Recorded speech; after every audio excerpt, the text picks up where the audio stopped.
কৃতজ্ঞতার সাথে স্মরণ করছি সেই সকল ব্যক্তিবর্গকে যারা উপজেলার অবস্থানটাকে ভালো করার জন্য এবং উপজেলার মানুষকে ভালো রাখার জন্য প্রতিনিয়ত কাজ করছেন। আমরা হয়তো তাদেরকে কখনো সামনে দেখতেও পাই না, কিন্তু তারা কিন্তু আমাদেরকে সময় সময় পরামর্শ দিয়ে, তথ্য দিয়ে সহযোগিতা করছেন। তারা যদি আমাদেরকে সহযোগিতা না করতেন, আসলে এই মুহূর্তে আমাদের জন্য বিষয়গুলো অনেক কষ্টের হতো। দীর্ঘদিনের ক্ষোভ, দীর্ঘদিনের বাকরুদ্ধতা, দীর্ঘদিনের বৈষম্যের যে শিকার হয়েছে আমাদের সমাজ, তার প্রতিফলনই ঘটেছে 24শে জুলাই আগস্টে। আমাদের ছোট ছোট বাচ্চারা, আমাদের সন্তান তুল্য ছাত্রছাত্রীরা তারা রাস্তায় নেমে এসেছিলেন। তাদের মধ্যে সংক্ষুব্ধতা ছিল। পরিবারের ভিতরে তারা দেখেছে কত বৈষম্য, সমাজে দেখেছে বৈষম্য, ওভারঅল জাতীয়ভাবে দেখেছে তারা বৈষম্যগুলো। একটা পর্যায়ে গিয়ে তারা সেটা আর মেনে নিতে পারেনি, আন্দোলনের রূপ নিয়েছে।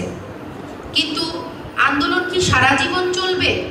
যদি আমরা সারা জীবন আন্দোলনই চালাতে চাই, ছোট ছোট ইস্যু নিয়ে, খুব ছোট ইস্যুগুলো নিয়েও যদি আমরা আন্দোলন করতে চাই, মব জাস্টিস নাম দিয়ে একটা অস্থিতিশীল পরিস্থিতি সৃষ্টি করতে চাই, তাহলে কিন্তু আসলে রাষ্ট্র গড়ার কাজটা কিন্তু পিছিয়ে যাবে। আমাদের এখন কাজ হচ্ছে রাষ্ট্র গঠন করা, রাষ্ট্রকে, দেশকে অর্থনৈতিকভাবে, সামাজিকভাবে উন্নতির দিকে নিয়ে যাওয়াটাই এখন আমাদের প্রধান দায়িত্ব। আমরা মনে হয় এখন একটু স্থির হতে পারি। আমাদের যে এখনো যদি কোনো বৈষম্য থেকে যায়, এখনো যদি আমাদের কোনো সংক্ষুব্ধতা থেকে যায়, সেটার জন্য কিন্তু আমাদের প্রসিডিউরগুলো এখন খোলা আছে। আমরা আমাদের দরজাগুলো আপনাদের জন্য কিন্তু সর্বক্ষণ খোলা রেখেছি। যে কোনো বিষয়, যে কোনো সমস্যা নিয়ে আপনাদের কথা কিন্তু আমরা শুনছি। আমাদের কাছে আপনারা আসছেন, হয়তো সমস্যাগুলোর সমাধান আমরা একবারে দিতে পারবো না। আপনারা জানেন রাষ্ট্রের এবং সরকারের কিছু সীমাবদ্ধতা আছে। আইন বিধি পরিপত্র, রুলস রেগুলেশনের বাইরে গিয়ে তো আমরা অনেক কাজ করতে পারি না। এমন অনেক সমস্যা আমাদের সামনে আসে যে সমস্যাগুলো আসলে সমাধান করার জন্য কোনো আইনগত বিধি বা পরিপত্র বা রুলস রেগুলেশন এখনো তৈরি হয়নি। নতুন নতুন অনেক প্রবলেম আমাদের সামনে আসতেছে, যার কারণে আমরা হয়তো ওই প্রবলেমগুলোর কোনো নজির না থাকার কারণে সমাধানও করতে পারছি না। আবার এমন কিছু প্রবলেম আছে যেটি বাংলাদেশের সামাজিক ব্যাধি, যেমন যৌতুক, বাল্যবিবাহ, মাদক, চাঁদাবাজি, এই ধরনের যে প্রবলেমগুলো, এগুলো বাংলাদেশের কিন্তু নতুন কিছু না।